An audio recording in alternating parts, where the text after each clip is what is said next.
আসসালামু আলাইকুম সুপ্রিয় দর্শকবৃন্দ। বাংলাদেশ আবহাওয়া অধিদপ্তরের সর্বশেষ সিনেপটিক ও উপগ্রহ তথ্য নিয়ে বিশেষ আবহাওয়ার বুলেটিনে আপনাদের স্বাগত জানাচ্ছি। আষাঢ়ের শুরুতেই বাংলাদেশে আবহাওয়া মণ্ডলে এক বড় ধরনের গাঠনিক পরিবর্তন লক্ষ্য করা যাচ্ছে। বর্তমানের গাঙ্গেয় পশ্চিমবঙ্গ এবং তৎসংলগ্ন উত্তর পশ্চিম বঙ্গোপসাগর এলাকায় একটি লঘুচাপের বর্ধিতাংশ অবস্থান করছে, যার একটি অক্ষ বাংলাদেশের উপকূলীয় অঞ্চল পর্যন্ত বিস্তৃত। এর প্রভাবে বঙ্গোপসাগর থেকে প্রচুর পরিমাণে জলীয় বাষ্পপূর্ণ দক্ষিণীয় বাতাস দেশের ভূখণ্ডে প্রবেশ করছে, যা উত্তর ও উত্তর পূর্বাঞ্চলের পাহাড়ি ধাক্কায় ভারী থান্ডার ক্লাউড বা বজ্রবাহী মেঘের সৃষ্টি করছে। এই সক্রিয় মৌসুমী বায়ুর কারণে আগামী 17 ও 18 জুন অর্থাৎ বুধ ও বৃহস্পতিবার সারা দেশে বৃষ্টিপাতের তীব্রতা ব্যাপক আকারে বৃদ্ধি পাবে। তবে আবহাওয়া ডেস্কের সবচেয়ে বড় এবং গুরুত্বপূর্ণ আপডেটটি আসছে বঙ্গোপসাগর থেকে। গ্লোবাল ফোরকাস্ট সিস্টেম বা জিএফএস এবং ইউরোপীয় আবহাওয়া মডেল সর্বশেষ অ্যানালাইসিস অনুযায়ী উত্তর পশ্চিম বঙ্গোপসাগরে এই লঘুচাপের বর্ধিতাংশটি আগামী 24 থেকে 36 ঘন্টার মধ্যে আরও ঘনীভূত হতে যাচ্ছে। এর ফলে 17 জুন রাতের দিকে বঙ্গোপসাগরে একটি সুস্পষ্ট লঘুচাপ এবং পরবর্তী 48 ঘন্টার মধ্যে অর্থাৎ 19 জুনের দিকে এটি একটি মৌসুমী নিম্নচাপে রূপ নেওয়ার প্রবল সম্ভাবনা রয়েছে। যদি এই নিম্নচাপটি তৈরি হয় তবে এর গতিপথ থাকবে মূলত উত্তর পশ্চিম দিকে, যা ভারতের ওড়িশা ও পশ্চিমবঙ্গ হয়ে বাংলাদেশের খুলনা ও বরিশাল উপকূলের ওপর দিয়ে স্থলভাগে আঘাত হানতে পারে। এই নিম্নচাপটি সক্রিয় হওয়ার পর এর সরাসরি প্রভাব 19 জুন থেকে পরবর্তী অন্তত 3 থেকে 5 দিন অর্থাৎ প্রায় 22 থেকে 25 জুন পর্যন্ত বাংলাদেশের উপকূলীয় জেলাগুলোতে একটানা ঝড়ো হাওয়া এবং অতি ভারী বর্ষণ জারি থাকতে পারে। এর ফলে সাগর উত্তাল পরিস্থিতি তৈরি হবে এবং সমুদ্র বন্দরগুলোতে 3 নম্বর বা তার চেয়েও উচ্চতর সতর্ক সংকেত জারির সম্ভাবনা রয়েছে। এর আগেই অর্থাৎ 17 ও 18 জুন মৌসুমী বায়ুর প্রভাবে দেশের জেলাভিত্তিক বৃষ্টিপাতের তীব্রতা কেমন থাকবে তা আমরা আপনাদের জানাবো। এই 48 ঘন্টায় দেশের জেলাগুলোতে 3টি জোনে ভাগ করা হয়েছে। প্রথমে রয়েছে রেড জোন, যেখানে বৃষ্টির সম্ভাবনা রয়েছে 80 থেকে 90%। এর আওতায় রয়েছে সিলেট এবং ময়মনসিংহ বিভাগ। সিলেট বিভাগের সিলেট, সুনামগঞ্জ, মৌলভীবাজার, হবিগঞ্জ, নেত্রকোনা, শেরপুর এবং জামালপুর জেলায় 17 থেকে 18 তারিখ দৈনিক গড়ে 80 থেকে 100 মিলিমিটার পর্যন্ত অতি ভারী বৃষ্টিপাত হতে পারে। এরপর রয়েছে অরেঞ্জ জোন, যেখানে বৃষ্টির সম্ভাবনা রয়েছে 60 থেকে 70%।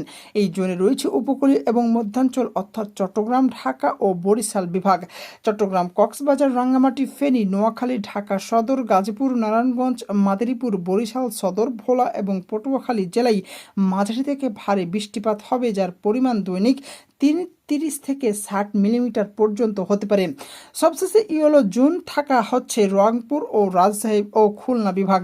এই জেলাগুলোতে বৃষ্টির সম্ভাবনা রয়েছে 40 থেকে 50%।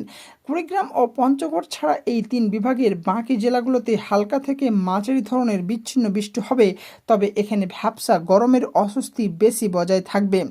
17 ও 18 জুন বৃষ্টির প্রধান আঘাত হানার সময়কালকে দুটি স্পেলে চিহ্নিত করা হয়েছে। প্রথম স্পেলটি আসবে মধ্যরাত থেকে শুরু করে সকাল 9টার মধ্যে, যা মূলত উপকূলীয় এবং উত্তর পূর্বাঞ্চলে বেশি সক্রিয় থাকবে। দ্বিতীয় স্পেলটি আসবে বিকেল 3টা থেকে রাত 8টার মধ্যে, যা মূলত ঢাকা ও চট্টগ্রামের অভ্যন্তরীণ জেলাগুলোতে তীব্র বজ্রঝড় হিসেবে রূপ নিতে পারে।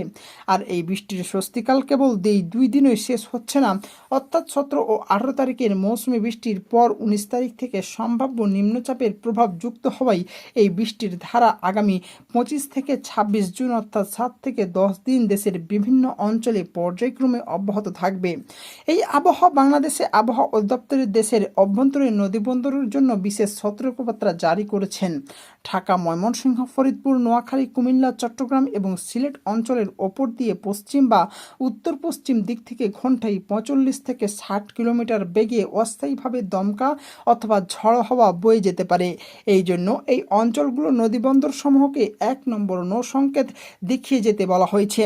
এখানে 2টি বিশেষ ঝুঁকি রয়েছে যা এড়িয়ে যাওয়ার সুযোগ নেই। প্রথমত, সিলেট ও সুনামগঞ্জের সীমান্ত এলাকায় ভারী বৃষ্টির কারণে পাহাড়ি ঢল নামতে পারে, যা নিম্নাঞ্চলে সাময়িক আকস্মিক বন্যার পরিস্থিতি সৃষ্টি করতে পারে।